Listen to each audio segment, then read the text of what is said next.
사회과학연구원 양성원장이라고 저희가 마이크를 하게 되는데 여기가 다 되는 거 아니에요? 코드 달린 게 케이블 달린 게 훨씬 달린 이거 케이블 달린 아니 그 교탁이 예.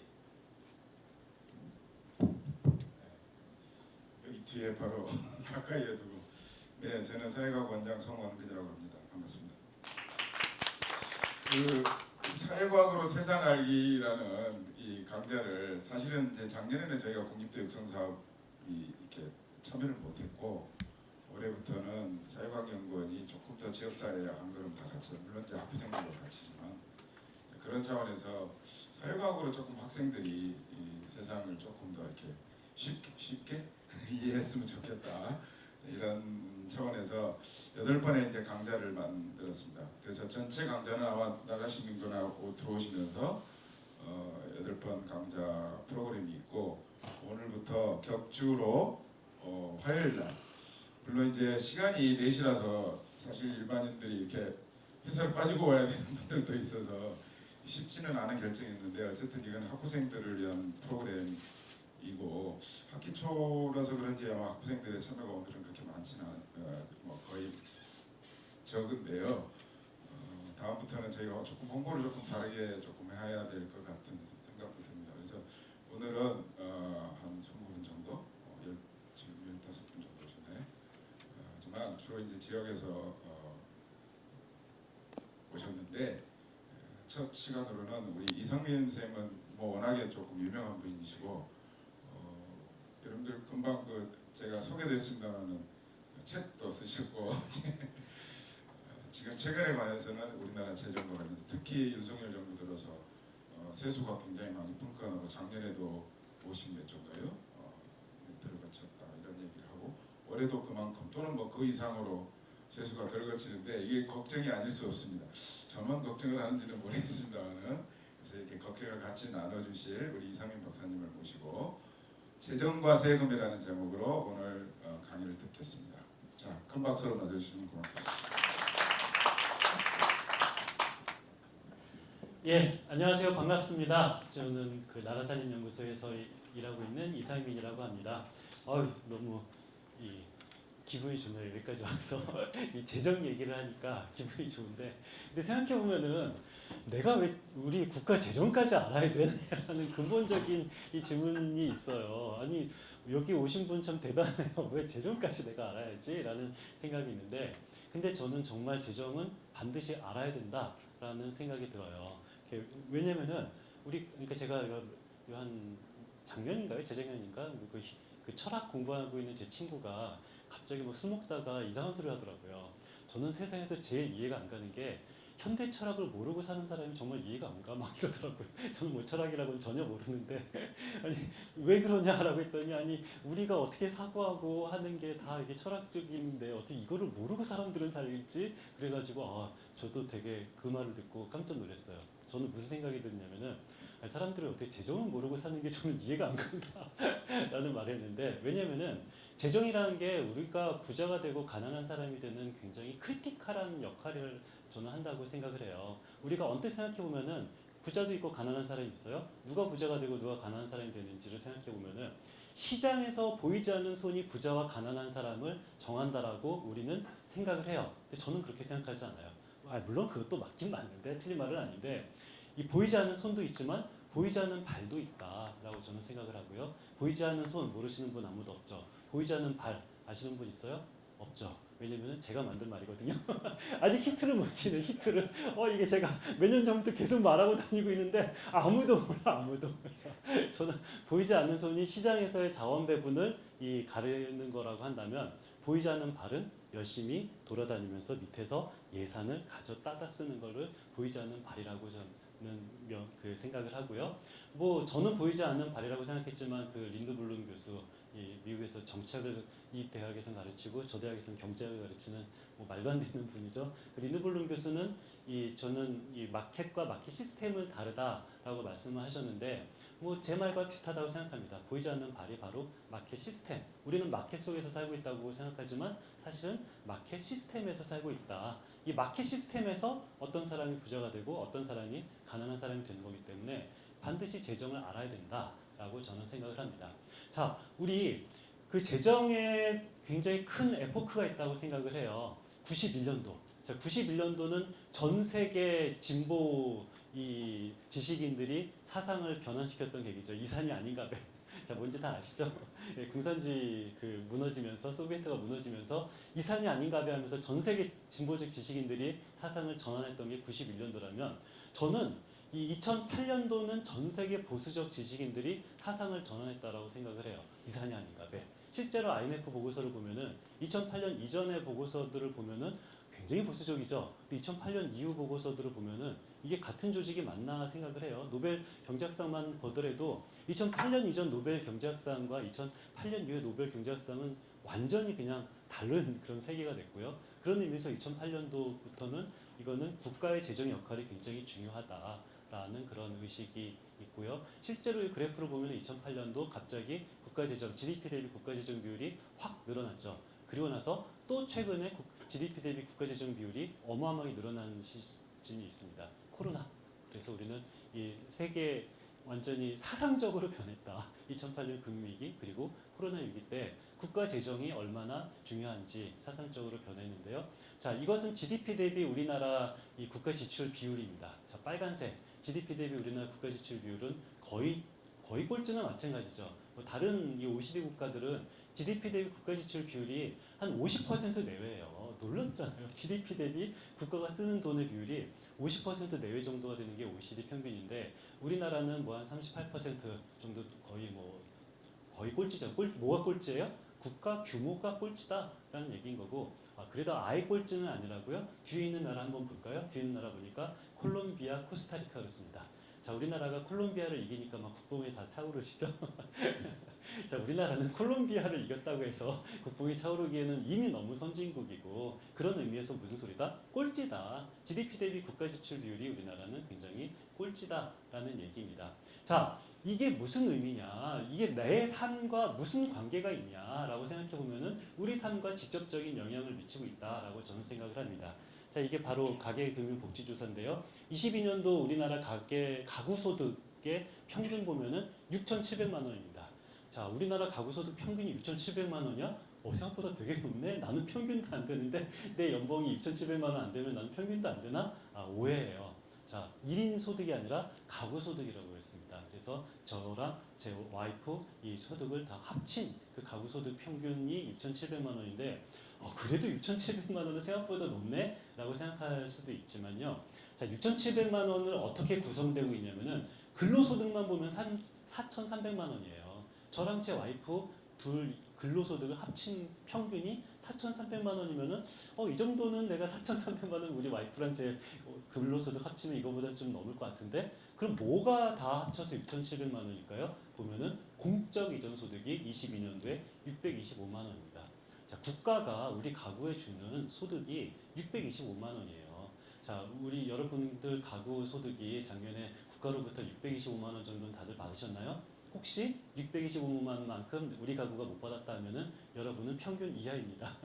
아니, 내 소득이 평균 이하라면은 내 잘못 같으니까 뭐 누구한테 할 말이 없는데 공적 이전 소득을 못 받은 건 내 잘못이 아니잖아요. 국가가 우리 가구한테 주는 것이 625만 원만큼 못 받으셨다면은 이 평균 이하고요. 생각보다 많지 않나요? 625만 원은 작은 돈이 아니죠. 1년에.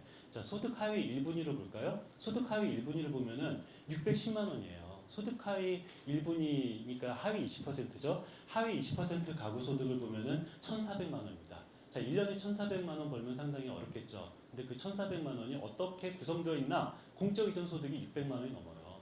거의 하위 20% 가구 소득의 절반은 누가 채워주고 있다? 정부가 채워주고 있다니까 정부 재정의 역할이 굉장히 크게 중요하다라는 사실을 알 수가 있는데요. 자 보면은 저는 제가 궁금한 거는 21년도와 22년도 차이를 보면은 가구주별로 가구 유형별로 공적 이전 소득 차이가 있는데 조금 더 잘 보이도록 제가 한번 비율로 나눠봤어요.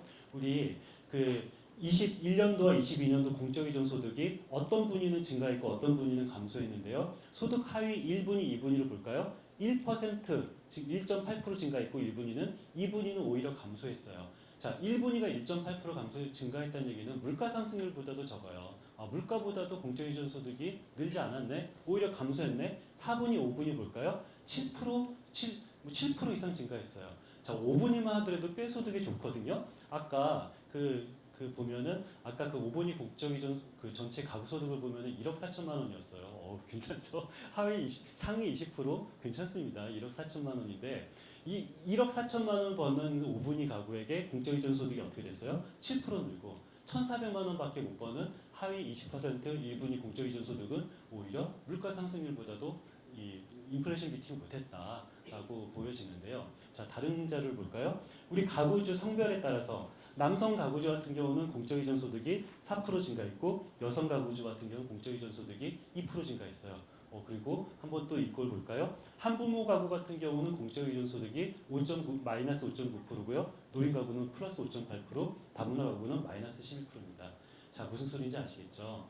내가 여성 가구주냐, 내가 남성 가구주냐, 내가 한부모 가구냐, 내가 다문화 가구냐에 따라서 공적 이전 소득이 어마어마하게 늘거나 어마어마하게 줄거나 이렇게 변해요. 나의 삶의 질에 직접적인 영향을 미치는 것이 바로 이 공적 이전 소득, 정부의 재정 지출인데 이거를 모르고 내가 가난한 사람이 됐든 내가 이걸 모르고 내가 부자가 됐던 거는 참 저는 안타까워요. 오로지 시장에 보이지 않는 손만 가지고 내가 부자가 되고 싶었는데 이 보이지 않는 발, 누가 예산을 가져가고 이것이 어떻게 되는지 우리가 관심이 없으면 어떻게 되는 거예요? 당하는 거예요. 내가 단순히 여성 가구주라는 이유로 공적 이전 소득이 인플레이션 비팅도 못하고 있잖아요. 이런 걸 관심이 없으면 결국은 당할 수밖에 없다라는 얘기인 거고요.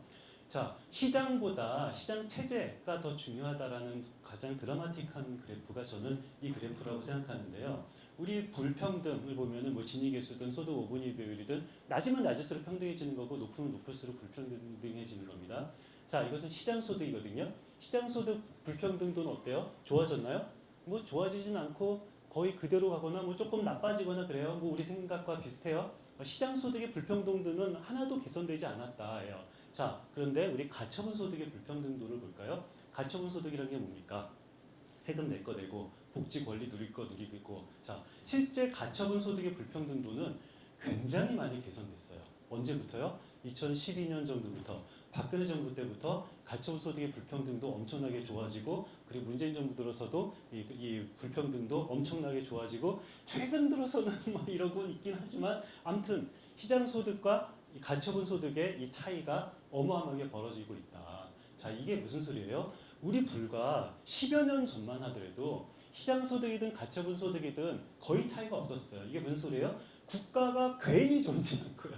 국가는 시장에서 발생한 불평등도를 하나도는 아니죠. 거의 줄이지 못하는 국가가 있으나 마나 국가가 재정적 역할을 하나도 못했던 거가 요 불과 한 10여 년 전입니다. 그런데 지금 어때요? 국가가 재정적 역할을 박근혜 정부를 비롯해서 문재인 정부를 비롯해서 국가가 재정 역할을 하다 보니까 가처분 소득의 불평등도는 엄청나게 개선되고 있다라고 생각하니까 갑자기 국뽕이 차오르시나요?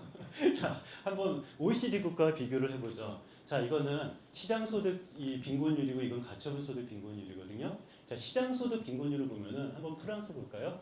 빈곤한 계층이 무려 36%나 돼요. 와, 3명 중에 1명 거의 이상이 빈곤해요. 자, 우리 핀란드를 볼까요? 33%. 3명 중에 1명이 빈곤해요. 자, 대한민국을 볼까요? 10명 중에 2명, 5명 중에 1명만 빈곤해요.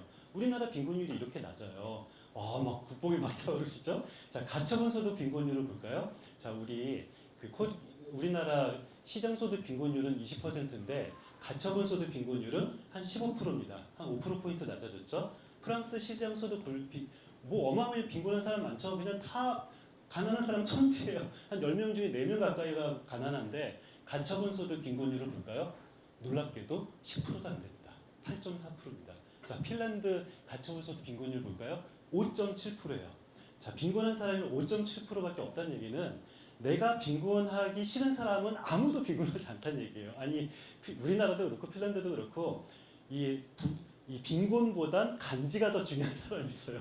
나는 빈곤하더라도 나 예술혼을 뭐 이렇게 더 할 거야. 그럼 간지가 더 중요한 사람 분명히 있잖아요. 그런 사람은 5%인데요. 그러니까 핀란드 같은 경우는 내가 간지에 이 정신이 함락된 사람 빼놓고서는 아무도 빈곤한 사람이 없는 나라다. 최소한 가처분에서는. 자, 무슨 말인지 아실 거예요. 자, 우리나라 분명히 예전보단 좋아졌어요. 예전보다 재정 역할이 하기 시작을 했는데 이제 충분한가요? 아니요. 아직까지 갈 길이 멀다라는 얘기인 거고, 저는 이거를 보면은 우리나라가 이 재정에 대해서 더 많은 관심을 가져야 될 굉장히 중요한 이유라고 생각하는데, 자, 왜 관심을 가져야 돼요? 첫 번째, 엄청나게 빨리 변하고 있다. 우리가 재정에 대해서 관심을 안 가지든 가지든 변하는 게 없으면 우리는 가질 필요 없어요. 그냥 포기하죠, 까짓 거. 자, 그런데 굉장히 빨리 변하고 있으니까 우리가 노력을 하면은 뭔가 바뀐다. 자, 그런데 앞으로 갈 길은 무지하게 멀다. 이미 완벽해졌다면 별로 또 관심 가질 필요 없죠. 그런데 어때요? 빨리 바뀌고 있지만 아직까지 갈 길이 멀기 때문에 우리는 재정에 대해서 관심을 안 가지는 게 저는 이해할 수가 없다. 현대 철학보다 재정이 나의 삶의 질을 하는데 훨씬 더 중요하다라고 저는 생각을 하고요. 저는 이 표가 우리나라 재정에 대한 모순을 굉장히 상징적으로 함축하고 있다라고 생각하는데요. 자, 보면은 우리 1분위는 하위 10%고 10분위는 상위 10%잖아요. 자, 그런데 우리 국가로부터 받는 총편익, 국가로부터 아까 그 공적이전 소득은 국가로부터 현금으로 받는 거지만 총편익은 이건 서비스까지 다 이게 수치화해서 만든 편익입니다. 자, 국가로부터 가장 많은 편익을 받는 계층은 어디예요? 당연히 1분이죠. 1분위는 기초생활보장제도도 있으니까. 그럼 두 번째로 총편익을 많이 받는 계층은 2분일까요? 아니네. 어디지? 10분입니다. 10분위가 두 번째로 가장 많은 편익을 받고요. 세 번째, 네 번째, 다섯 번째, 여섯 번째, 일곱 번째로 받습니다. 놀랍죠? 왜 그러지? 1분위가 가장 많은 편익을 받는 건 이건 다 이해해요. 그런데 왜 2등은 10분위, 9분위, 8분위, 7분위로 거꾸로 올라가요? 자, 우리나라 복지제도를 생각해 보면은 충분히 가능한 얘기인데요. 우리나라 복지제도는 1분위는 최소한의 기초생활보장제도는 있어요. 그렇지 않으면 생계급여, 주거급여, 교육급여, 의료급여 받잖아요. 자, 그런데 기초생활보장제도만 졸업하면 어떤 일이 벌어져요? 뭐 그냥 정글이 내돌리십니다. 아무것도 없어요. 기초생활보장제도 졸업하면은. 그리고 나서 우리한테 있는 것은 사회보험이죠. 어떤 거예요? 공무원연금, 국민연금, 고용보험, 산재보험이죠. 자, 우리 고용보험, 산재보험 가입하려면 뭐가 되어야 되죠? 정규직이 돼야 돼요. 비정규직은 고용보험, 산재보험 어림도 없습니다. 자, 무슨 소리예요? 이 분위 중에서 정규직 비율이 가장 높은 분위가 어디예요? 당연히 10분이죠.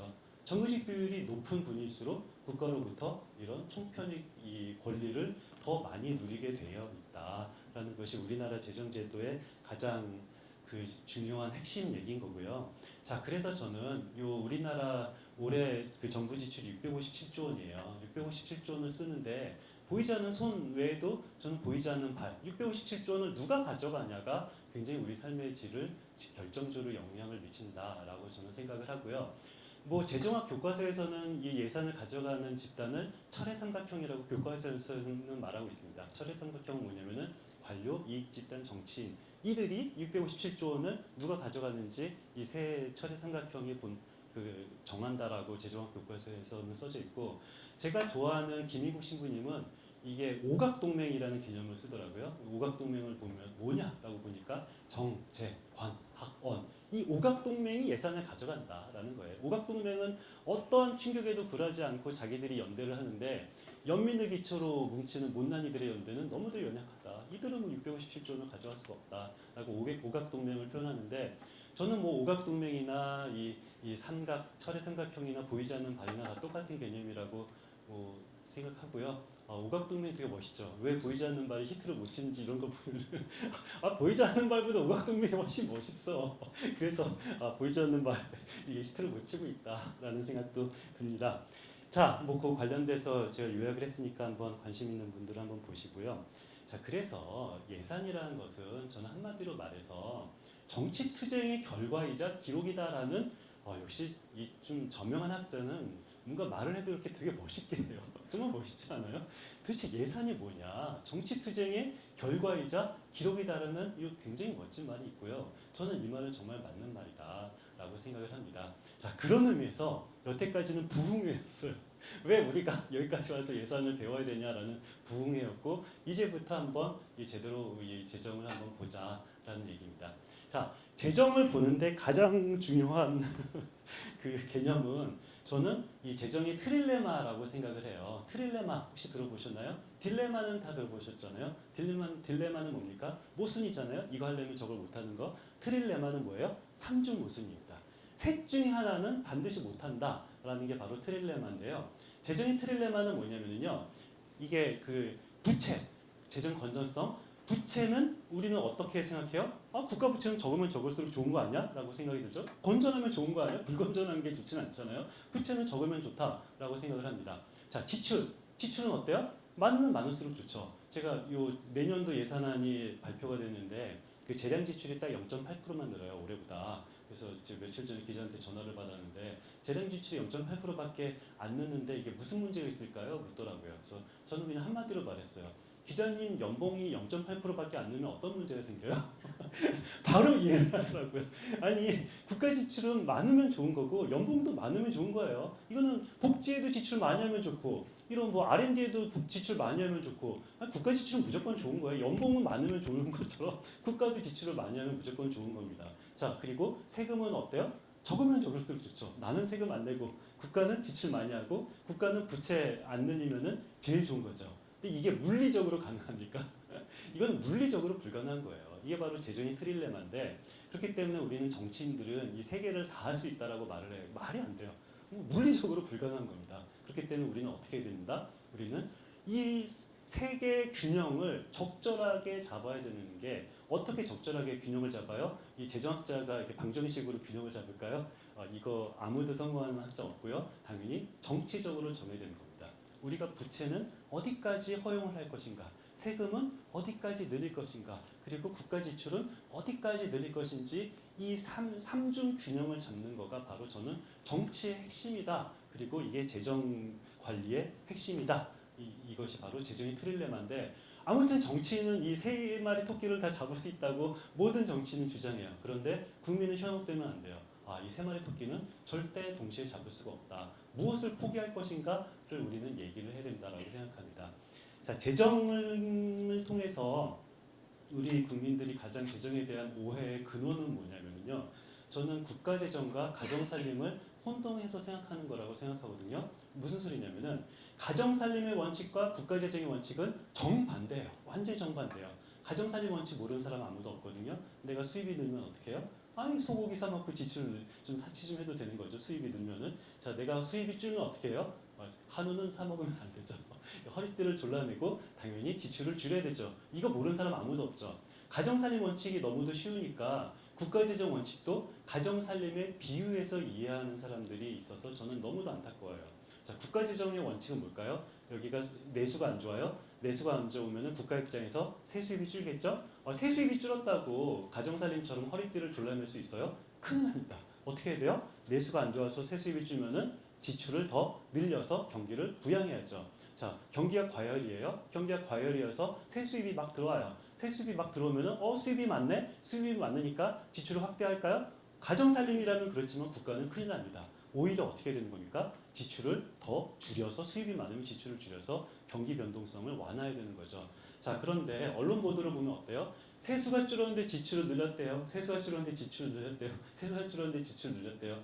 이런 식으로 재정학 교과서 1페이지에 맞지 않는 이런 황당한 기사들이 쏟아지니까 국민들이 이 가정살림과 국가재정을 막 혼동을 해서 굉장히 오해를 하는 것이 저는 너무도 안타깝습니다. 제 재정을 통해서 밥을 먹고 살면서 가장 안타까운 거 하나만 골라라. 이 원칙부터 혼동을 하니까 제대로 된 재정 담론이 너무도 엉망이 돼버렸다라는 얘기인 거고요. 자, 그런 의미에서 아까도 그 보여드렸던 건데, 우리나라 일단 그 트릴레마가 뭐라고 그랬죠? 지출, 그리고 부채, 그리고 세금입니다. 자, 지출은 우리나라가 OECD에서 꼴찌라는 얘기는 먼저 말했죠. 자, 지출, 트릴레마 중에서 우리는 어디에 균형점이 있냐? 일단 지출은 꼴찌예요. 자, 그럼 부채는 어떨까요? 부채도 거의 꼴찌 수준입니다. 자, GDP 대비 부채 비율이 뭐 한 55%다라고 말하는데 우리나라 GDP가 2천조 원이거든요. 그럼 국가 부채가 50%니까 1,000조 원이야. 그냥 대략 뭐 이렇게 정확한 숫자 필요 없으니까 우리나라 GDP 2천조 원, 국가 부채 1,000조 원. 그러니까 한 대강 한 50%다라고 생각하면 되는데 OECD 국가 중에서 50%인 나라는 별로 없어요. 뭐 물론 스웨덴 뭐 이런 나라들 북유럽 같은 경우는 굉장히 국가 부채 비율이 낮죠. 자, 북유럽이 국가 부채 비율이 낮은 이유는 뭘까요?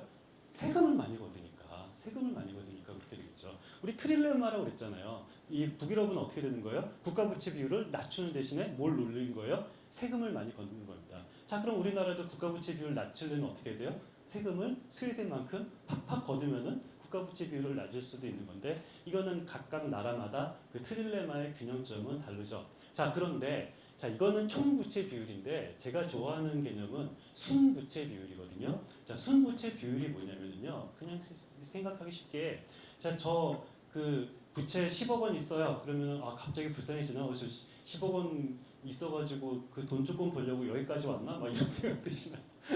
자, 10억 원 부채가 있다 하더라도 저 50억짜리 아파트 있어요. 그러면은 에이 하나도 안 불쌍하죠? 50억 자산이 있는 아파트를 살면서 트리마제를 사면서 생긴 부채가 10억 원이다. 그럼 하나도 안 불쌍하잖아요. 자, 그런데 저 부채가 5천만 원이에요. 그런데 5천만 원이 왜 생겼냐면은 라면 값이 없어서 카드 돌려막기 하다가 5천만 원 부채 생겼어요. 굉장히 위험한 부채예요. 똑같은 부채라 하더라도 이 자산이 없는 5천만 원 부채는 꽤 위험한 부채고 똑같은 부채라 하더라도 대응되는 자산, 트리마제라는 아파트가 있는 부채는 하나도 위험하지 않은 부채입니다. 그런 의미에서 국가 부채도 대응되는 자산이 없는 부채인 순부채 비율을 저는 더 중요하다고 생각하는데요. 순부채 비율은 우리나라 같은 경우는 24%입니다.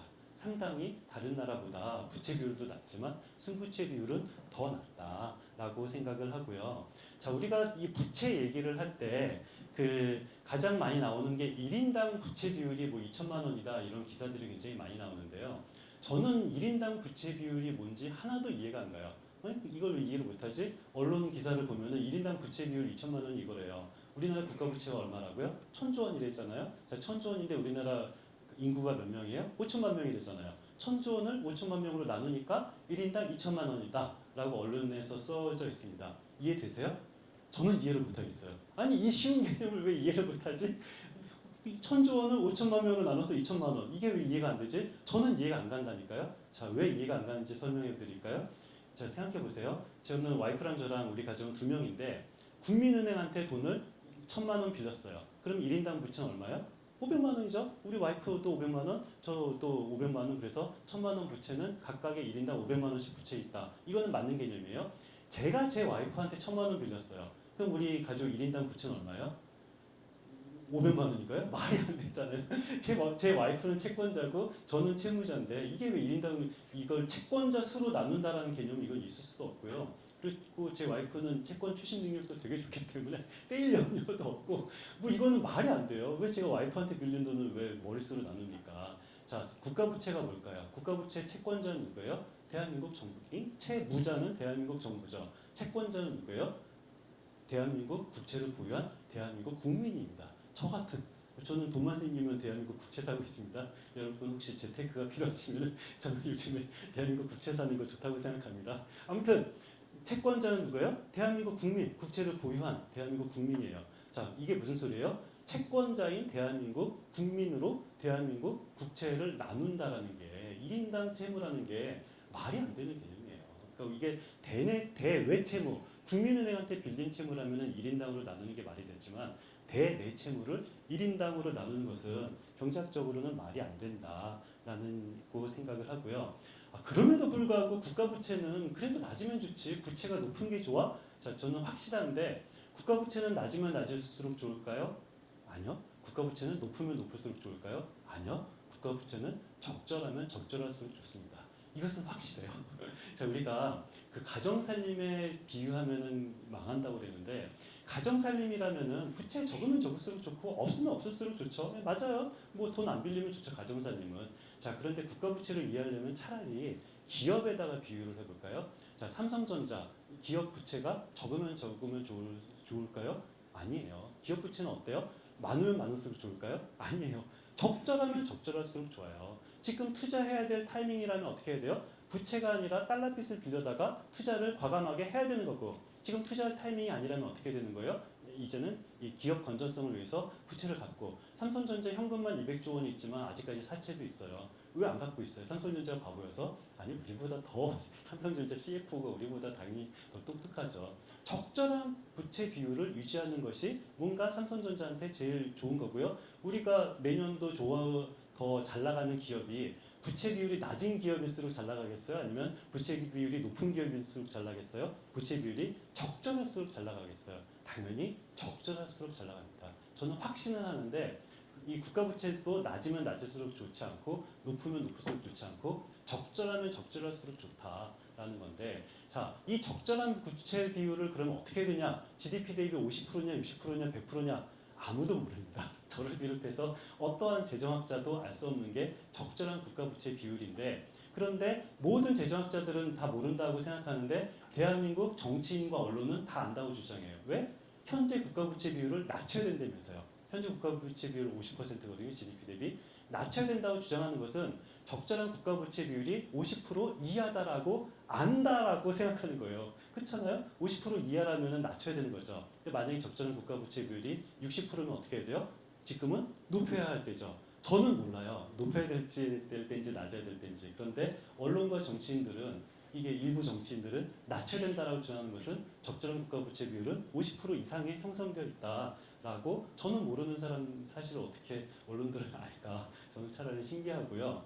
자, 그럼에도 불구하고 그래도 국가 부채 비율은 낮아야 되는 거 아니야? 라는 그 의심이 가시지 않는다면 저는 이 그래프를 봤으면 좋겠는데요. 매크로 레버리지라는 개념이 있어요. 그러니까 매크로 레버리지는 뭐냐면은 전체 부채, 아니 그 국가 부채만 보지 말고 우리 기업 부채와 가계 부채까지 같이 보자. 자, 그런데 국가 부채를 낮추면은 어떻게 돼요? 상대적으로 기업 부채와 가계 부채는 올라가는 경향이 있어요.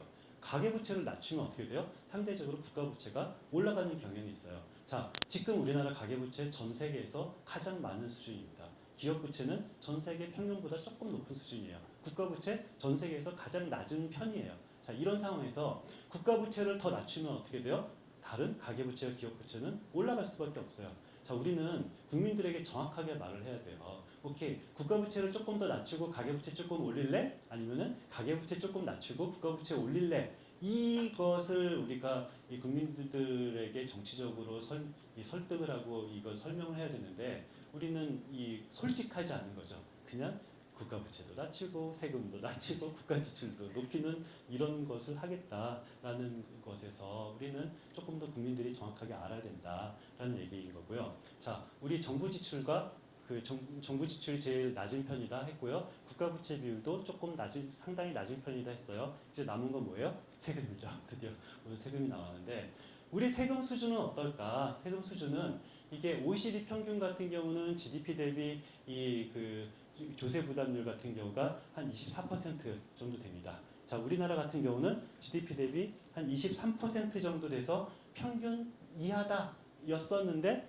점점 갈수록 이제 평균보다 확 떨어진다라는 거고, 이건 당연히 감세 때문에 그런 거고, 그래서 원래는 우리나라 이 조세 부담 비율이 평균 이하여서 평균 근처로 갔다가 다시 평균 이하로 확 떨어지고 있는 추세다라는 사실을 알 수가 있는데, 이런 말 하면은 꼭 이렇게 어떤 분들은 말씀하시더라고요. 아, 우리는 세금은 많진 않지만 다른 사회보험료는 많잖아. 국민연금이나 뭐 건강보험료, 세금은 아니지만 이런 것 때문에 허리가 휘어라고 하는데, 사실이 아닙니다. 이 사회보험료까지 다 포함하면은 OECD 평균 같은 경우는 36%거든요. 자, 우리나라는 사회보험 포함하면 어때요? 29%예요.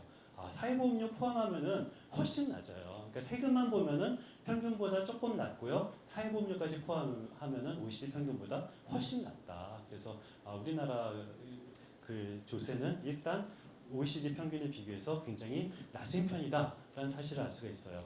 자, 그렇다면은 다 낮아요. 우리나라는 재정의 트릴레마가 어디에 형성돼 있다는 얘기예요? 이 정부 지출 규모도 낮고, 그리고 국가 부채도 낮고, 조세 부담도 낮다. 그래서 정부의 역할을 그냥 최소한만 하고 있다라고 사실을 알 수가 있고요. 그 정부 역할을 최소한만 하고 있다라는 그 근거가 바로 뭐예요? 아까 시장소득과 가처분 소득의 차이 있었잖아요. 분명히 정부 역할을 10여 년 전부터 시작하긴 했어요. 10여 년 전에 정부 역할은 거의 없었다가 드디어 10여 년 전부터 시작을 했는데 아직까지 갈 길이 멀다라는 것이 이것이 바로 정부 규모인 건데요. 자, 우리가 정부 재정에 대해서 우리가 알려고 할 때 우리가 이런 생각이 있어요. 정부가 올해 657조 원을 쓰거든요. 그렇다면 언론 기사를 보면은 정부가 657조 원을 쓰니까 대한민국 국민이 657조 원만큼의 세금을 낸다. 허리가 휜다. 이 혈세란 말 되게 잘 쓰죠. 657조 원을 세금을 내면 얼마나 힘들까라는 기사들이 있는데, 자, 그런데 정부가 쓰는 돈은 국가의 세금이 별로 비율이 크지 않아요. 자, 우리나라 정부는 657조 원을 쓴다고 했어요. 자, 세금하면 떠오르는 게 뭡니까? 소득세잖아요. 소득세, 대한민국 소득세 다 합쳐봤자 얼마인 줄 아세요? 한 110조 원이에요. 응? 정부는 657조 원 쓰는데 대한민국 국민이 내는 소득세는 한 110조 원밖에 안 돼요. 그러면 나머지 500조 원은 누가 내죠? 자, 소득세, 우리는 소득세도 내지만 간접세도 내잖아요. 부가치세도 내고 주세도 내고 유류세도 내고 다 간접세잖아요. 자, 그리고 개별소비세도 내고, 그 개별소비세 들어보셨나요? 혹시 개별소비세 낯서신 분들은 특소세 하면은 특소세 알지 그러잖아요. 자, 개별소비세, 개소세가 뭐냐면요, 특소세가 이름만 바꾼 거예요. 그렇구나. 자, 특소세가 개소세로 언제 이름 바꾼 줄 아세요? 한 20년 가까이 됐어요. 자, 그런데 나는 왜 아직까지 개소세보다 특소세가 더 익숙하지? 그거는 나이가 많았다. 내가 왜 이런 얘기 하지? 아무튼 자, 개소세, 특소세 이름 바꾼 게 개소세고, 이게 젊은 친구들은 특소세란 말 못 들어봤을 것 같은데, 자, 아무튼 그래서 직접세, 내가 내는 소득세는 한 120조예요. 110조도 안 돼요. 110조 원 정도 되고, 그리고 내가 내는 간접세를 다 합쳐봤자 개소세, 부가치세, 주유세 다 합쳐봤자 100조 원입니다. 그럼 내가 내는 세금은 한 200조 원 조금 넘는 거예요. 직접세로 내는 게 100조 원, 간접세로 내는 게 100조 원. 나는 세금을 200조 원 조금 더 많이 내는데, 그런데 정부는 얼마를 써요? 200조 원을 쓰는 게 아니라 657조 원을 쓴다니까요. 그럼 정부는 무슨 돈으로 657조 원을 쓰지? 내가 내는 세금이 아닌 법인세나 아니면은 관세 이런 것들도 있습니다. 이것들 다 합치면은 또 한 100조 원 정도 돼요. 100조 원 정도 되고, 그리고 나머지 다른 세금 다 합쳐봐도 한 350조 원 정도 돼요. 그래서 개인이 내가 내는 직접세는 한 100조 원 조금 넘고, 개인이 내가 내는 간접세도 100조 원 조금 넘고 한 200조 원 정도 내는데, 법인이 세금 내고 관세 내고 이것저것 상속세 세금 내고 그거를 다 합쳐서 한 350조 원 정도, 한 400조 원도 안 돼요. 400조 원도 안 되는 돈을 내니까 개인으로서는 이득 아니에요? 나는 200조 원 내고, 그리고 정부는 657조 원을 쓰면은 굉장히 이득인데, 아무튼 세금 다 합쳐봤자 얼마라고요? 400조 원도 안 돼요.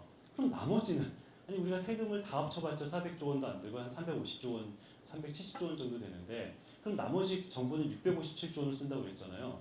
그럼 도대체 무슨 돈으로 이 마련을 할까라는 거죠. 자, 이 얘기가 바로 그 국민 세금 한 360조 원 정도 된다는 얘기인데요.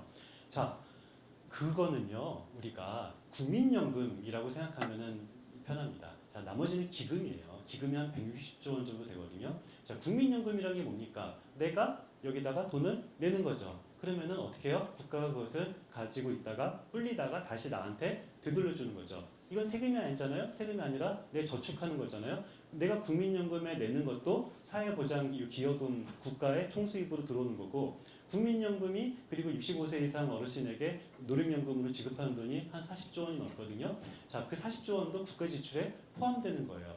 자, 그렇게 보면은 657조 원이라는 게 전부 다 국민의 세금이 657조 원 내고, 그리고 이걸 가지고 공무원 인건비나 보도블록이나 바꾸는 그런 게 아니라, 국민이 낸 세금이 아니라 국민이 낸 저축이라는 거예요. 국민연금 같은 국민 저축을 하고, 그리고 그 저축이 다시 나한테 돌아온다는 얘기인데요. 실제로 보면은 우리 657조 원이라고 그랬잖아요. 657조 원 중에서 민간 이전 금액이 135조예요.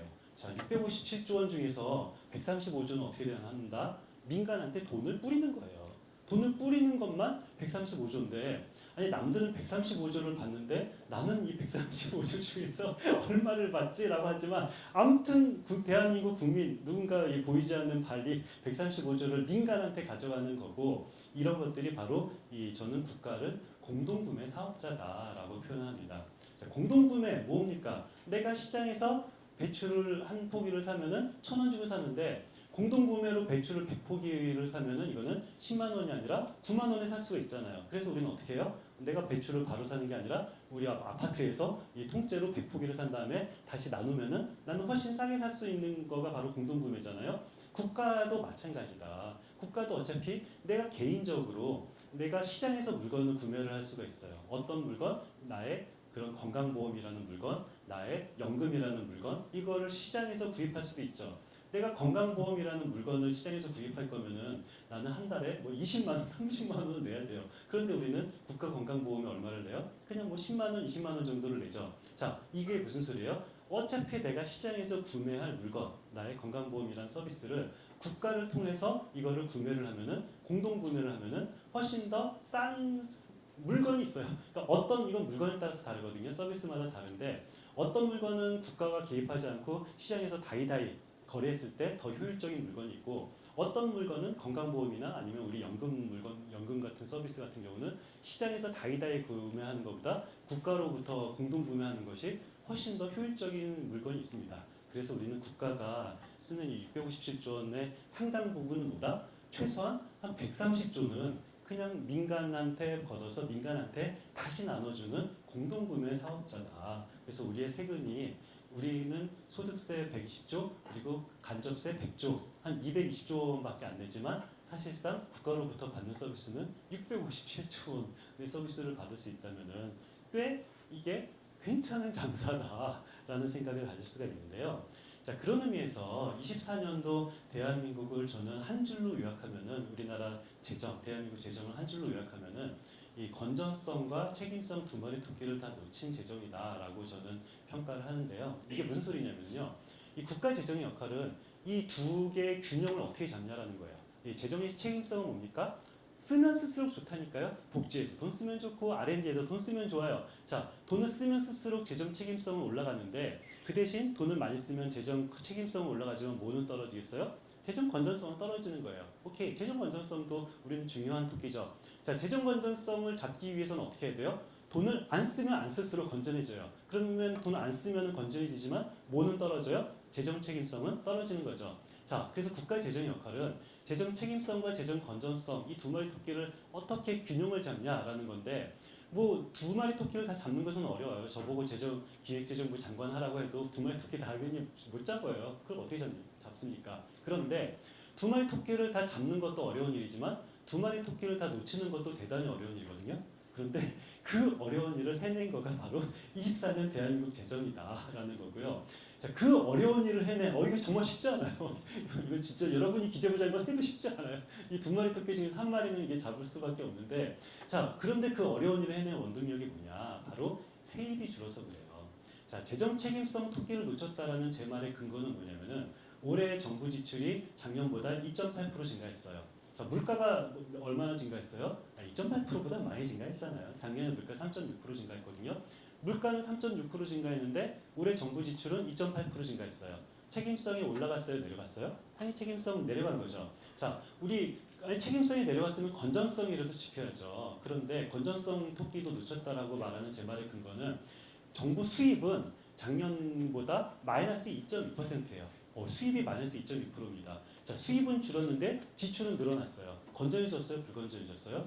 당연히 불건전해졌죠. 그래서 재정 책임성과 건전성을 다 놓쳤는데 이 어려운 일을 해낸 거는 바로 세수가 감소가 돼서 그렇다라는 거고요. 그럼 세수가 감소가 왜 됐니? 라고 물어보면은 윤석열 정부 싫어하는 사람은 너네가 감세해서 세수 감소됐잖아 라고 말하고 윤석열 정부는 아니야, 우리가 이 감세해서 된 것도 있지만 경기가 안 좋아서 세금이 안 거친 거야 라고 변명을 하거든요. 누구 말이 맞을까요? 둘 다 맞아요. 감세해서 세수 준 것도 맞고 그리고 경기가 안 좋아서 세수 준 것도 맞다. 둘 다 맞는데 일단 감세해서 세수 준 거는 확실해요. 감세해서 세수 준 거는 이거 뭐 너무도 확실한데 이거 모르는 사람은 대한민국에 한 명밖에 없어요. 추경호 전 경제부총리밖에 없어요. 추경호 전 경제부총리는 국회에서 여러 번 말했어요. 법인세율을 내려도 세수가 줄지 않습니다. 법인세율을 내리면 기업의 투자가 늘고 투자가 늘면은 그리고 뭐 내수가 좋아지고 내수가 좋아지면은 세수가 많이 거칩니다라고 추경호 경제부총리는 말을 했는데 추경호 경제부총리 말을 가장 정면에서 반박한 사람이 누군지 아세요? 바로 기재부입니다. 기재부의 공식 문서에 따르면은 법인세율을 내리면 5년간 30조 원을 세수가 줄고 그리고 정부 정책이 통과되면은 5년간 60조 원을 준다고 기재부는 공식 문서에서는 말하고 있어요.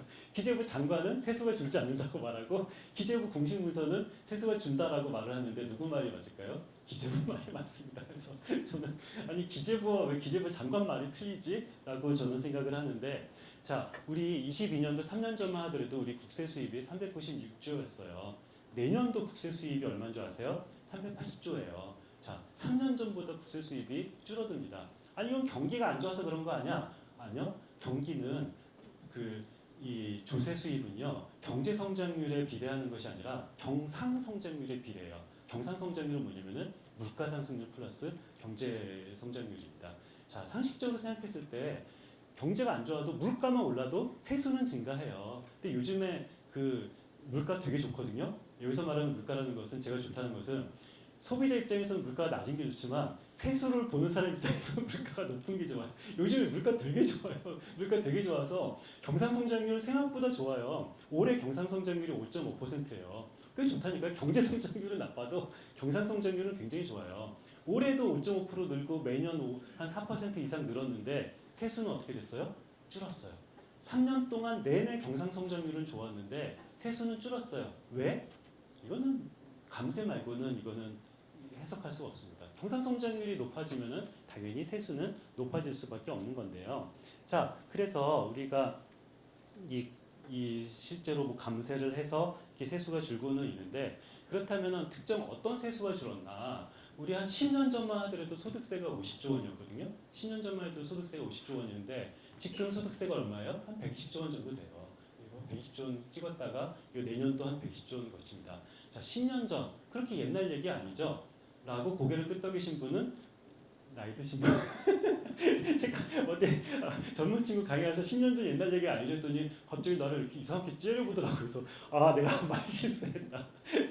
자 근데 여기는 10년 전 옛날 얘기 아니죠 했더니 다들 뭐 고개를 끄덕고 아 내가 이런 얘기하지 아무튼 자 저한테는 10년 전이면 굉장히 옛날 얘기 같긴 한데 아무튼 이 10년 전만 하더라도 54조 원 거쳤던 소득세가 지금은 120조 원이 거쳐요. 자 법인세를 볼까요? 법인세 같은 경우는 우리 불과 한 22년도 윤석열 정부 직전까지 법인세가 얼마 거쳤어요? 100조 거쳤어요.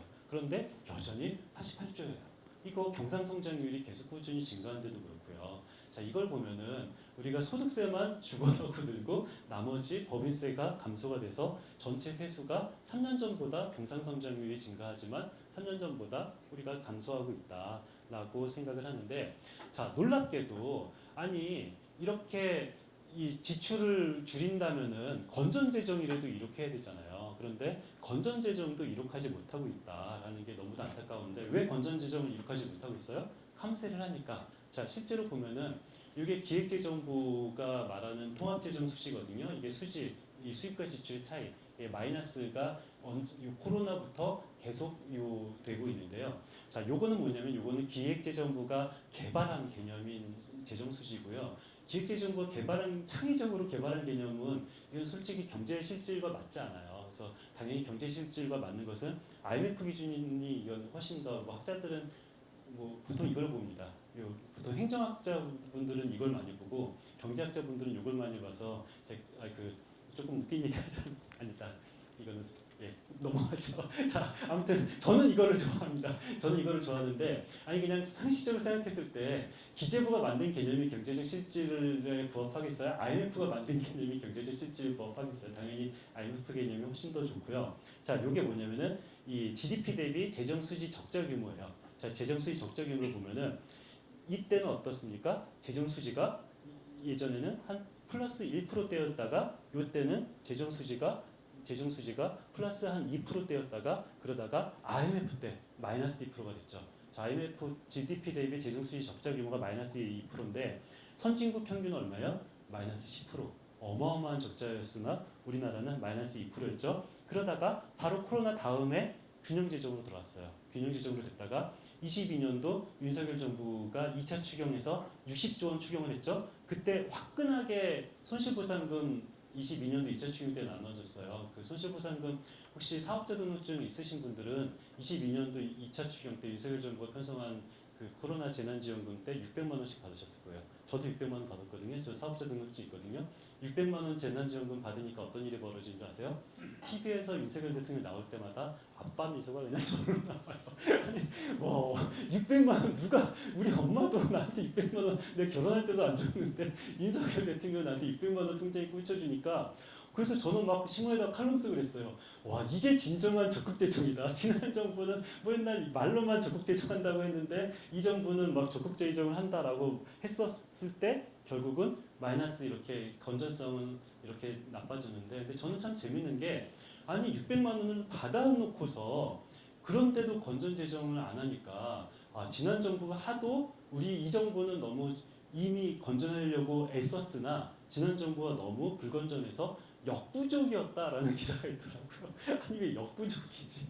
이렇게 600만 원씩이나 줬으면 저처럼 고맙게 받아야지 왜 역부족이었을까라고 말하는데, 아무튼 제가 말하고 싶은 것은 22년도부터 마이너스, 그리고 23년도 마이너스 1%, 올해도 마이너스입니다. 자, 코로나 이 정부가 건전재정항인지 이 정부가 건전재정인지 IMF 기준으로 재정 수지를 보면은 누가 더 건전한지는 이거는 알 수가 있는데 왜 IMF 기준을 이렇게 안 볼까라는 생각도 들고요. 자, 그런데 제가 오늘 가장은 아니지만 마지막으로 강조하고 싶은 것은 요건데요. 자, 이게 뭐냐면은 저는 두 가지 말이 다 맞다고 그랬어요. 감세해서 세수어 준 것도 맞지만 경기가 안 좋아서 세수어 준 것도 맞다고 그랬어요. 자, 경기 안 좋아요. 작년에 우리나라 경제 성장률이 얼마인 줄 아세요? 1.4%였어요. 자, 전 세계에서 가장 유명한 저성장 국가 있죠. 어디죠? 예, 일본 경제 성장률이 작년에 1.8%인가 그랬거든요. 자, 우리나라가 일본 경제 성장률보다도 작년에 졌어요. 제가 태어난 다음부터 일본 경제 성장률보다 하회한 적이 딱 3번밖에 없어요. 딱 3번. 자, 얼마 안 되죠? 첫 번째가 언제인 줄 아세요? 1980년. 1980년 뭐가 있었어요? 오일 쇼크도 있었지만 우리나라도 오일 쇼크면 일본도 오일 쇼크니까 그건 별로 중요하지 않고요. 아니 쿠데타 있었잖아요. 79년 12월 12일 날 이게 빵빵빵 했잖아요. 자, 그 전두환 대통령이 81년도 취임했으니까 80년도는 우리나라 대통령도 없이 그냥 요 장군께서 우리나라를 그냥 요 지배했던 때가 80년이었고, 아니 대통령도 없는 나라가 일본보다 경제 성장률이 어떻게 좋겠어요. 그때 일본보다 하회했어요. 두 번째 언제인 줄 아세요? 98년. 뭐 있었어요? IMF. 그렇잖아요. 우리나라 경제 권력이 IMF한테 넘어왔잖아요. 그리고 세 번째가 언제예요? 작년. 자, 우리나라는 정권을 쿠데타 세력한테 뺏기든지 IMF한테 경제 권력을 뺏기지 않고서는 일본 경제 성장률보다 하회한 적은 한 번도 없었던 일이 바로 작년에 나타났어요. 아니 작년에 도대체 무슨 일이 있었는데 정권을 뺏겼어요? 아니 그건 아니에요. 무슨 소리 하는 거예요? 정권 안 뺏겼어요. 정상적인 민주주의로 이 대통령이 제대로 이렇게 통치하고 있었고, 아니 작년에 무슨 일이 있었나라고 보면은 저는 이 그래프가 이 작년에 있었던 일을 설명한다고 생각해요. 자, 내수가 안 좋다고 그랬잖아요. 내수라는 건 뭐예요? 간단한 방정식입니다. 민간 소비 플러스 정부 지출이에요. 두 개 합이 내수예요. 물론 가중치는 조금 다르지만, 자, 대한민국 기재부 당연히 무능한 집단 아니에요? 당연히 유능한 집단이에요. 어떻게 했어요, 여태까지? 이게 이 주황색이 정부고 이 파란색이 민간 소비 증가율이거든요. 전년 대비. 자, 민간 소비가 나빠지면 어떻게 해요? 정부가 지출을 늘려서 내수를 부양했어요. 민간 소비가 좋아지면 어떻게 해요? 정부가 지출을 내려서 이게 조금 이 재정 건전성을 확보했어요. 척 보니까 어때요? 데칼코마니잖아요. 항상 거꾸로 왔다 갔다 했잖아요. 아니 대한민국 기재부가 무능한 집단 아니라니까요. 그 무능한 집단이 아닌데 어떻게 했어요? 작년에 갑자기 감격하죠? 작년에 어떻게 됐습니까? 자, 민간 소비가 줄었어요. 예전에 기재부는 어떻게 했었어야 되는 거예요? 정부 지출을 늘렸어야죠. 근데 노란색은 어때요? 더 민간 소비 밑에서 내수를 밑에서 잡아당기는 일이 작년에 굉장히 독특한 일이 벌어졌다라는 거고요. 자, 작년에 이렇게 정부가 내수를 악화시킨 주범은 저는 정부 지출인 거고요. 우리나라 경제 위기는 작년만 있지는 않았어요. 물론 일본한테 진 것은 3번밖에 없지만 그냥 경제 위기는 여러 번 있었어요. 근데 경제 위기마다 다 네이밍이 있거든요. 2020년 경제 안 좋았죠? 왜? 코로나 위기. 2008년 경제 안 좋았죠? 왜? 금융 위기. 2013년 경제 안 좋았죠? 카드 대란 위기. 1998년 경제 안 좋았죠? IMF 위기. 다 경제 위기 때마다 경제 위기 네이밍이 있어요. 근데 작년에 경제 안 좋았죠? 근데 경제 위기 네이밍이 없어요. 저는 작년 경제 위기에 네이밍을 만듭니다. 제가 진 네이밍이 뭐냐면요. 정부 재정 위기입니다. 아니 명확해요. 왜 작년에 안 좋았냐? 정부가 지출을 안 해서 민간 이 내수 경기를 악화시키고 내수 경기가 악화되니까 세수입이 안 들어오고 세수입이 안 들어오니까 정부의 지출을 더 안 하고 정부의 지출을 더 안 하니까 내수는 더 악화되고 내수가 더 악화되니까 세수입은 더 안 거쳐지고 무슨 소리인지 아시겠죠? 악순환 고리에 빠진 거예요. 이 악순환 고리의 첫 번째가 바로 뭐다? 정부 재정 위기다. 정부가 재정을 통해서 내수를 적극적으로 악화시켰다라는 거고, 자 이게 어떤 정부가 재정 지출을 안 해서 내수를 악화시켰나 생각해 보면은 정부 재정 지출 규모는 누가 정해요? 국회가 정하는 거잖아요. 국회가 여야가 합의로 땅땅땅 하는 거예요. 작년 같은 경우는 639조를 쓰라고 여야가 합의를 했어요. 그러면 정부는 얼마를 써야 돼요? 639조를 써야 되죠. 아니 그러면 국회가 정한 거 때문에 작년 정부 재정 위기인가요? 아니라니까요. 작년엔 정말 어마어마한 일이 벌어졌는데요. 국회가 정한 지출을 그냥 정부가 안 쓸게라고 폭탄 선언을 했어요. 뭘 안 썼냐면은 바로 교부세와 교부금을 안 준다라는 폭탄 선언을 했는데, 우리 작년 9월달에 기재부 장관이랑 해양부 장관이 손잡고 나와서 지방 정부에 줘야 될 교부세와 교부금을 안 주겠다라고 그랬어요. 저는 너무 놀랐어요. 왜냐면은 아니 여야가 합의로 해서 교부세 교부금을 여기 진주시에는 5천억을 주고 저기 뭐 창원시에는 3천억을 준다라고 하면은, 아니 국회가 여야가 합의해서 5천억을 주라고 하면은 행안부는 5천억을 줄 수밖에 없어요. 다른 방법이 없어요. 법적으로, 관행적으로, 행정적으로 다른 방법이 없는데 그냥 작년에는 이게 안 준다라고 폭탄 선언을 했어요. 그래서 제가 이 행안부 교부세 담당자한테 바로 전화했어요. 아니 지방정부한테 교부세 안 준다라고 했던데 통보했니? 라고 물어보니까 통보했대요. 아니 통보했다고 발표했으니까. 그래서 제가 다시 물어봤죠. 오케이 통보했다고 그랬다. 혹시 공문을 통해서 통보했니? 라고 물어봤어요. 그랬더니 공문은 못 보냈대요. 왜 공문은 못 보냈니? 라고 물어봤더니 정부가 국회가 추경을 하지 않아서 공문을 못 보냈어 그러더라고요. 무슨 말인지 아시겠어요? 우리가 본 예산에 정해진 진주에게 5천억을 줘야 된다는 교부세는 국회가 땅땅땅 했으면 얼마를 줘야 돼요? 당연히 5천억을 줘야죠. 그런데 5천억을 안 줄 수 있는 유일한 방법이 뭐예요? 추경을 해야죠. 만약에 국회가 6천억 줄게라고 추경하면 6천억 주는 거고, 국회가 4천억 줄게라고 추경하면 행안부는 4천억을 주는 거예요. 근데 작년에 추경했어요, 안 했어요? 안 했잖아요. 추경을 하지 않고 교부세를 깎을 수 있는 권한은 없죠. 법적으로 불가능한 거예요. 그래서 제가 교부세 담당자한테 전화했을 때 공문 왜 못 보냈니? 저는 공문 못 보냈을 거라고 확신을 해서 전화해서 물어본 거예요. 공문 보냈니? 못 보냈어. 왜 못 보냈니? 추경을 하지 않아서 못 보냈어 라고 말하는데, 이 말은 뭔 소리냐면은 괄호 열고 추경을 하지 않아서 법적 근거가 없는데 내 이름을 박은 공문을 보내면 내가 다치니까 공문을 못 보냈어 라는 말을 이 선수들끼리는 괄호 안에서 넣고 이 말을 한 거죠. 자, 이게 작년에 벌어졌던 놀라운 일이에요. 작년에는 추경을 안 했거든요. 추경을 하지 않고 이게 교부세 교부금을 깎을 수 있는 법적, 관행적 아무런 권리가 없는데 그냥 이거를 안 보냈었던 거고, 이게 바로 뭐예요?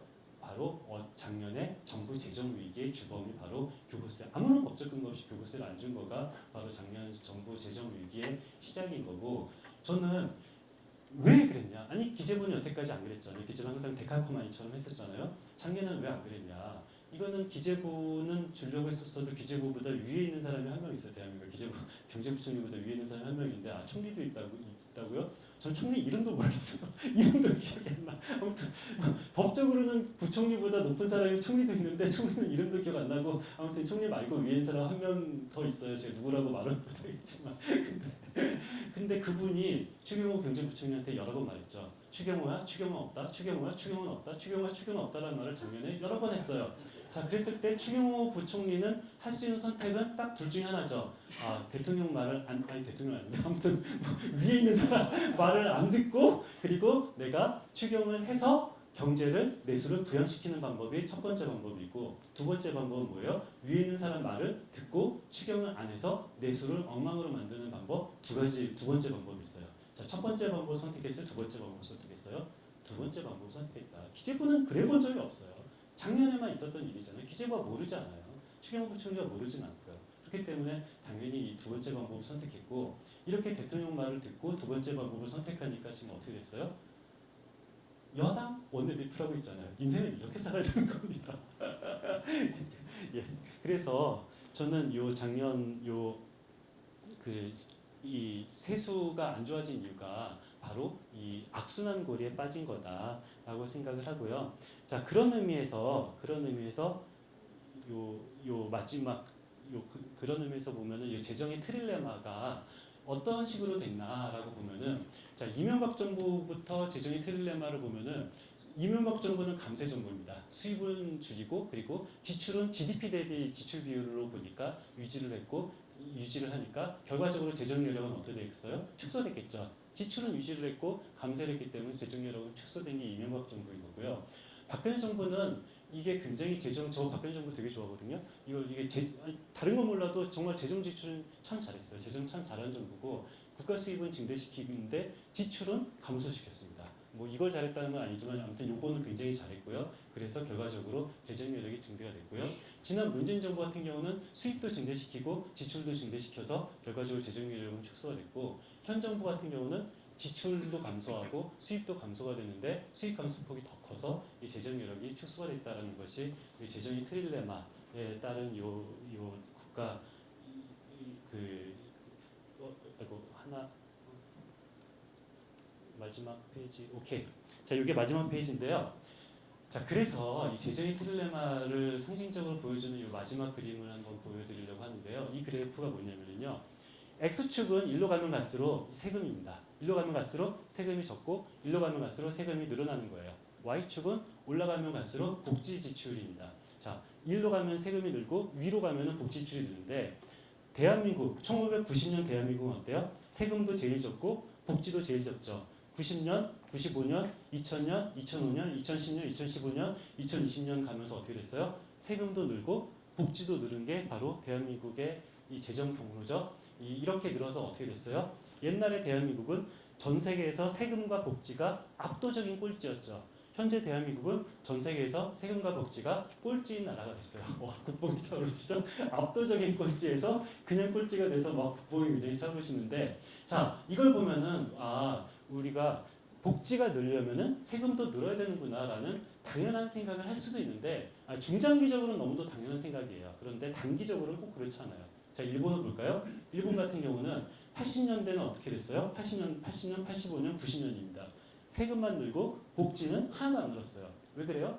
일본 80년대는 국가가 재정을 투입할 필요가 없었던 정말 모두가 부자인 나라였어요. 국가는 그냥 시중에 넘치는 돈만 세금으로 빨아들이면 됐지 구태여 복지를 할 필요가 없는 나라였어요. 그러다 거품이 터졌습니다. 거품이 터지니까 어떻게 돼요? 세금은 오히려 줄고 복지는 올라갔어요. 잃어버린 10년인 줄 알았는데 잃어버린 20년이었죠. 자, 어떻게 됐어요? 세금은 하나도 늘지 않고 복지만 늘렸어요. 그러다가 살짝 경기가 살아나니까 바로 세금만 늘리고 복지는 안 늘렸습니다. 자, 무슨 소리인지 아시겠죠? 자, 일본은 단기적으로는 세금과 복지가 따로 가고요. 중장기적으로는 당연히 같이 가야 되는 거고, 자, 우리나라는 단기적으로도 세금과 복지가 같이 갔습니다. 자, 일본이 일반적일까요? 우리나라가 일반적일까요? 다른 나라가 봐도 다 왔다리 갔다리 해요. 자, 무슨 소리냐면은 중장기적으로는 세금과 복지가 같이 가야 된다는 것은 너무도 맞는 말이지만 단기적으로 볼 때는 재정의 역할을 통해서 어쩔 때는 세금을 늘리고 어쩔 때는 부채를 늘리고 어떤 이 경기 조절의 역할을 해야 되는데, 우리나라 기재부도 굉장히 부족하지만 아예 안 한 건 아니잖아요. 아까 그 데칼코마니였잖아요. 그것도 하긴 했지만 굉장히 부족하다. 그런데 작년은 어떻게 됐다? 거꾸로 그냥 이 민간 소비 이 감소보다 정부 지출 감소가 더 내리꽂아서 아주 내수를 밑에서 잡아당겼다라는 것이 바로 우리가 세금과 부채와 정부 지출의 역할입니다. 예, 여기까지 하도록 하겠습니다. 수고하셨습니다.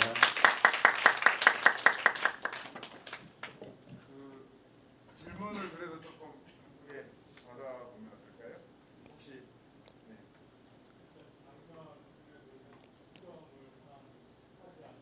안 하고 그냥 교부세를 임의로 감소했죠. 아무 전혀 없습니다.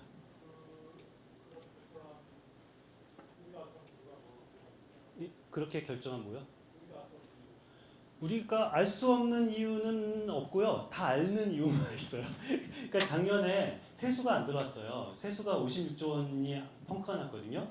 세수가 펑크가 나면은 우리는 이거는 재정적으로가 아니라 물리적으로 이 세수가 예상보다 줄었어요. 그럼 이거를 물리적으로 대응할 수 있는 것은 두 가지밖에 없어요. 지출을 줄이든지 아니면은 부채를 발행하든지 국채를 발행하든지 이거 말고는 두 가지 외에는 없죠. 자, 국채를 발행하려면 뭘 해야 되냐면은 추경을 해야 됩니다. 국채 발행은 본인산 때 이 국채 발행 한도액이 정해졌기 때문에 국채를 추가 발행하려면 추경을 해야 되는 거고, 그리고 수입을 그 지출을 줄이려면 어떻게 해야 돼요? 추경을 해야 되는 거죠. 추경 없이 이 조세 수입을 줄일 수 있는 방법은 없어요. 그러니까 추경을 통해서 이 지출을 줄이지 않고 이 정부가 임의로 지출을 줄일 수 있는 방법은 없거든요. 그런데 대통령께서는 추경은 없다라는 것을 그냥 못을 박았어요. 그러면 우리는 재정당국이 할 수 있는 것은 추경을 하지 않고, 그리고 공식적으로 지출을 줄이지도 않고 공식적으로 부채를 발행하지 않는 상황에서 할 수 있는 유일한 방법은 그냥 국회가 여야로 합의로 한 지출을 임의대로 안 하는 것 말고는 물리적으로 불가능한 겁니다. 그래서 이런 일을 한 이유는 추경 없이 세수입을 줄이기 위해고, 그러면 어떤 지출을 줄여요?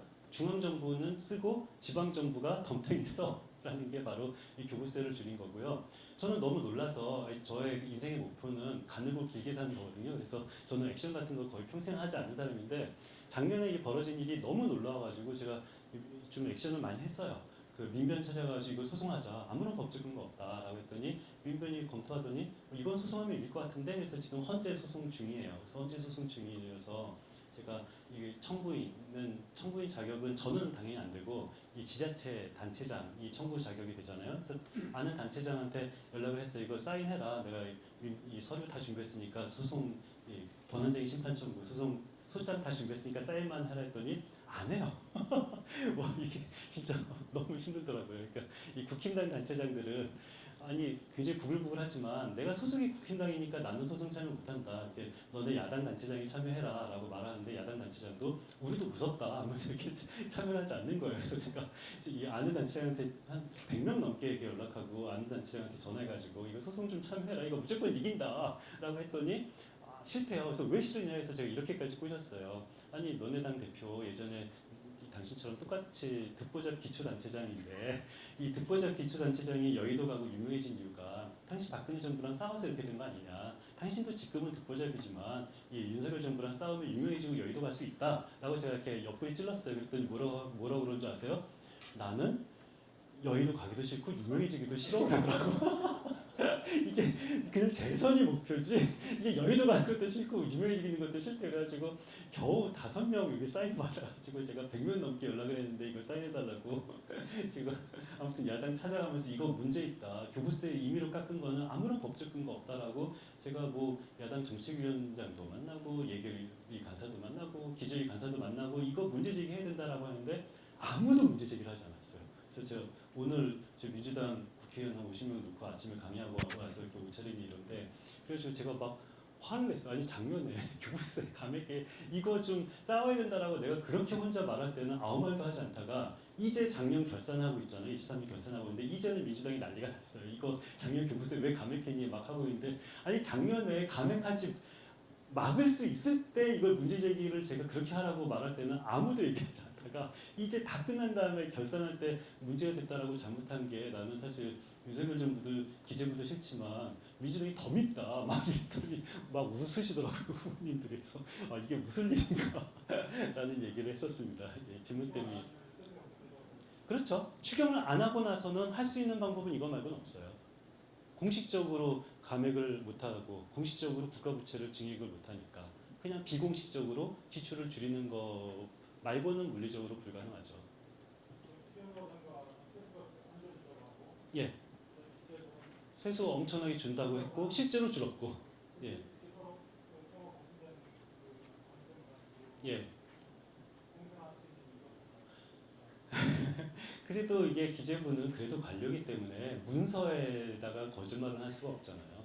그리고 기재부는 이게 원칙적으로 세수가 주는 것은 좋아하지 않아요. 이게 되게 재밌었던 게 그 내년도 상속세 뭐 얘기까지 하면 너무 많아서, 아무튼 기재부는 원칙적으로 세수 주는 것은 당연히 좋아하지는 않습니다. 근데 이게 정치인, 이 부총리는 정치인이잖아요. 정치인의 말과 관료의 말은 다른 수밖에 없죠. 아, 굉장히 똑똑한 사람이에요. 다 압니다. 예, 당연히 추경호 부총리 굉장히 똑똑한 사람이에요. 얻고자 하는 것은 원내대표 얻었습니다. 얻었습니다. 여당 원내대표 진짜 좋은 자리예요. 정말 젖과 꿀이 흐르는 자리입니다. 결국 얻었잖아요. 그래서 인생은 그렇게 살아야 된다. 예, 예. 결론을 예. 이야기하면 뭔가 없는 게 있어야 될 건데 예, 예. 대통령은 없는 게 있었잖아요. 대통령은 자신의 신념을 얻었죠. 예. 예. 없는 게 있고 그다음에 추경호도 없는 게 있고. 그렇죠. 근데 의결을 해준 민주당은 의결을 해주지 않았어요. 아니 예. 그 예산 예, 의결을 할때 예, 예. 예산 의결에서 어쨌든 교부세가 예, 예. 예산에 의결이 안 된 건가요? 그러니까 아예 추경을 안 했으니까 본 예산에는 진주에 5천억을 줘야 되는데 그냥 임의로 3천억을 주는 거를 그냥 보고만 있었던 거죠. 의결을 하진 않고 그냥 방기만 하고 있어, 방관만 했죠. 네, 그러면 예, 예, 그런 의미에서 예. 그 의무를 예. 방기한 건가요? 왜 방기한 거예요? 방기했고 왜 방기했냐면 몰라서 그런 거예요. 이게 관행과 법과 원칙을 어겼다는 사실을 모르더라고요. 자, 야당이. 그러면 예. 그 기재부는 일단 방임이 되는 거 아닙니까? 기재부는 방임한 거죠. 예, 예. 대통령과 기재부는 방임이 되는 거죠. 대통령은 적극적으로 이거를 교부세 주지 말라라고 한 거. 그러니까 대통령은 정확히 말해서 추경하지 말아라라고 했고 추경을 하지 않고 이 난국을 해결할 수 있는 거의 유일한 방법은 교부세를 줄이는 거다라고 기재부에서 생각을 한 거죠. 그러면 어쨌든 민주당은 방기가 되는 거죠. 그렇죠. 민주당은 그냥 이게 법과 원칙과 관행을 어긴 거다라는 사실을 모르고 그냥 넘어간 거고 이제서야 결산할 때 알아가지고 지금 난리예요. 지금 결산 정부에서. 결산 시가 예. 이거 질문하는 걸 보니까 예, 예, 그 작년에 그 구룡 처리한 것에 대해서 예. 국민들은 얘기를 하시더라고요. 예, 예, 그래서 지방 정부들은 지방에서 구룡 처리하라고 누가 구룡 처리를 했냐? 예, 예. 요즘 계속 얘기하고 있어요. 결산 국회에서. 예, 그걸 이야기를 하는데 예. 그렇게 되면 법률적으로 문제가 없나요?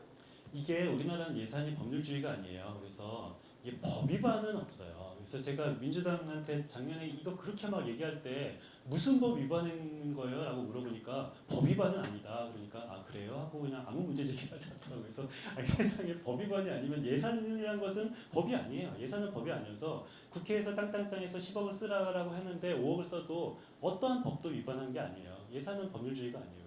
우리나라는. 정치적으로 문제 제기를 해야 되는데 정치적으로 문제 제기를 하지 않고 이제서야 문제 제기를 하더라고요. 지금은 문제 제기 많이 하고 있어요. 그저 마지막 맨 마지막 PPT를 예, 그 트릴레마 설명하신 예, 국회 예산 정책적 예. 그것을 그 연재하시는 미디어 온라인에 들어가면 볼 수 있습니까? 이게 이거는 그 연재하는 미디어 오늘은 아마 찾기 어렵고요. 이 단행본을 구매하시면 볼 수 있습니다. 경제 뉴스가 그렇게 어렵습니까?라고 최근에 3세를 찍었거든요. 근데 이거 3세를 찍어야 되나 말아야 되나 고민했는데 찍었습니다. 그래서 이거를 사주셔야 돼요. 이번 3세가 이번에 나옵니까? 예, 3세가 이번에 나와서 지금 오늘 집에 가면은 3세가 우리 집에 배달돼 있을 거라고 출판사 대표가 오늘 오는 길에 말을 했습니다. 현대 뉴스가 그렇게 어렵습니다. 예. 저 사실은 한 15분 전에 주문했습니다. 감사합니다. 제일 좋아요. 이 책에 나온단 말이죠. 예, 3세 찍었습니다. 혹시 다른 질문? 왜냐하면 30분에 마치고 그 기차 때문에 한두 개 정도? 그러면 아까 또 예. 이어서 예, 그 대통령이 어떤 경제 철학이 그게 강한 분도 아니고 아니에요. 굉장히 강하신 분이에요. 그러신가요? 예.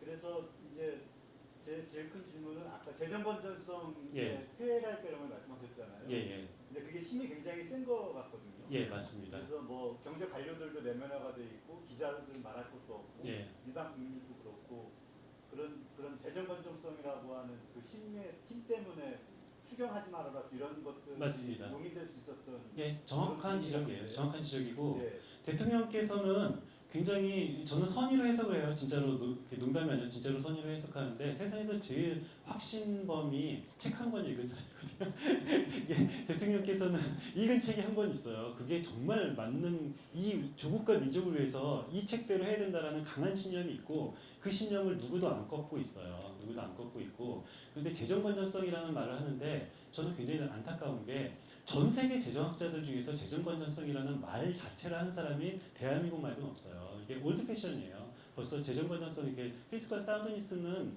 이게 한 20년 전에 했던 말이지 요즘에는 이게 재정 건전성이라는 말은 전 세계 학자들은 거의 아무도 안 하고 뭐라고 하냐면은 이게 재정의 지속 가능성이란 말만 해요. 그러니까 재정의 지속 가능성이라는 것은 뭔가 재정 건전성은 지금 부채를 10조 발행하면 재정 건전성은 그만큼 나빠지는데 재정의 지속 가능성은 부채를 10조를 발행을 해서 그 10조를 가지고 재정 투자를 잘 하면은 GDP가 올라가잖아요. GDP 대비 부채 비율은 낮아진다고요. 그래서 지금 전 세계 모든 학자들은 재정의 지속 가능성을 높이자, 재정의 지속 가능성을 높이자라고 말하는데 딱 우리나라만 갈라파고스처럼 재정 건전성, 피스컬 사운드니스를 아직까지 21세기에서 말을 하고 있으니까 네, 그런 너무 점에서 시간이 안타깝죠. 없어서 그렇긴 예, 한데 예, 이제 그런 점에서 어떤 경제 뉴스 책도 쓰셨지만 예, 예, 그런 경제 기자들의 어떤 시각이 굉장히 중요한 맞습니다. 것 같고요. 예, 예. 그 편견을 바꿀 수 있는 어떤 방법이랄 그런 거를 뭐라고 생각하십니까?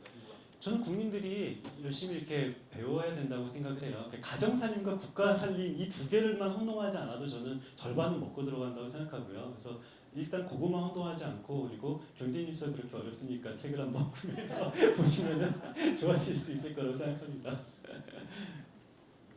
예. 혹시 있으시면 삼수를 찍는 바람에 이 책을 그렇게 그러니까요. 예. 저 원래 강의 때 이 책 광고 안 했었어요. 예. 예. 예, 예. 예.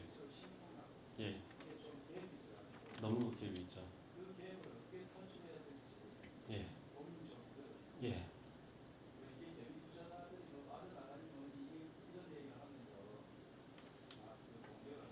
예. 없어요. 1%도 안 돼요. 그럼요.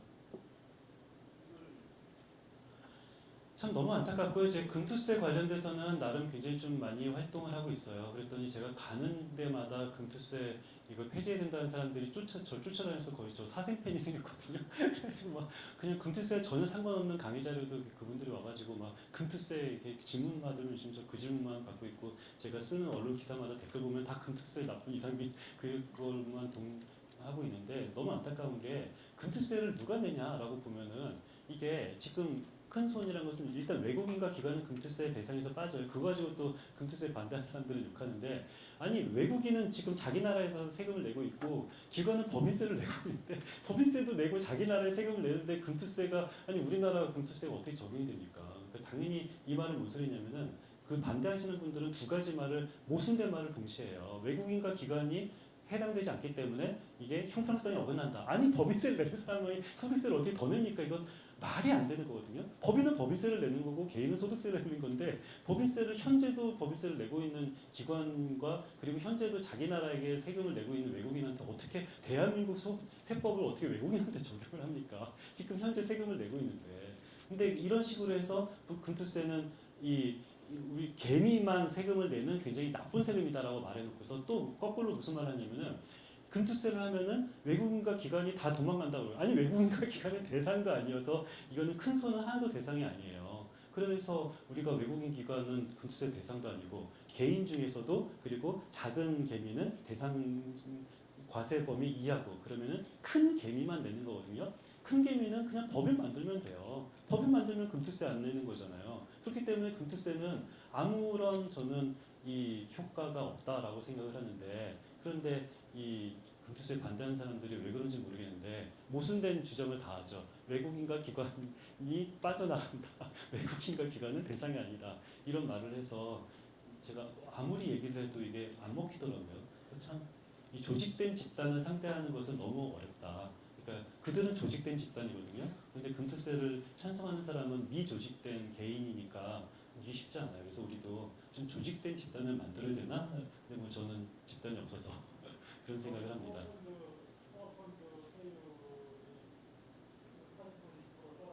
아, 그럼 말도 안 되는 얘기를 하는데요.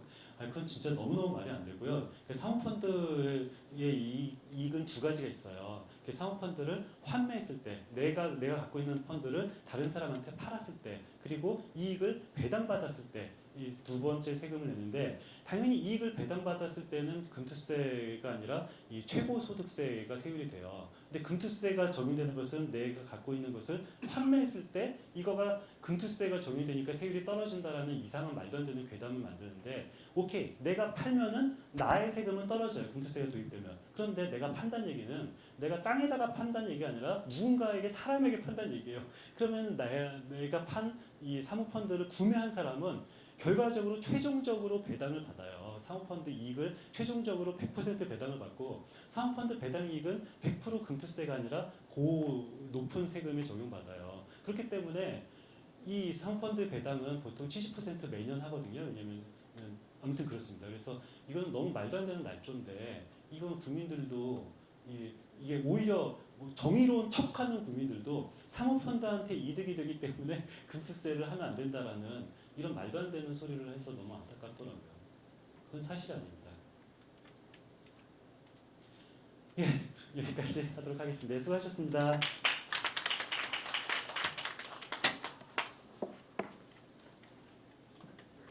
오늘 어떠셨나요?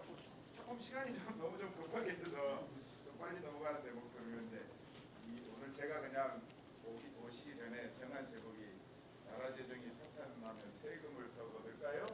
에 대한 답을 좀 얻으셨나요? 어떠시죠? 제목이 잘못된 거 같아요. 제목이 잘못됐나요? 아니 보면서를 더 모르든지 정부가 막 쓰든지 이래야 되는 이런 답이 아니었을까요?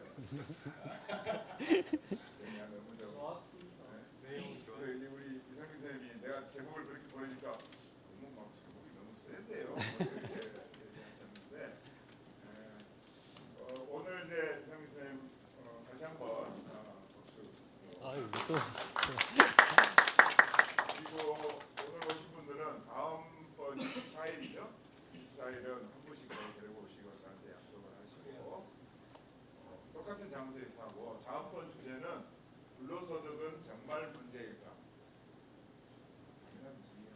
생각할 수도 있지만, 또 최근에 또 불로소득 연구자들이라면 뭐 생산적인 불로소득도 있지 않나요?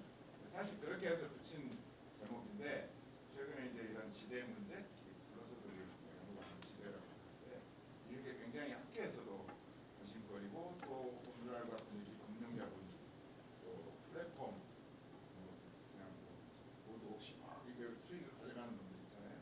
그래서 굉장히 중요한 주제고, 정강수 교수님이 최근에 이제 그 세이어라는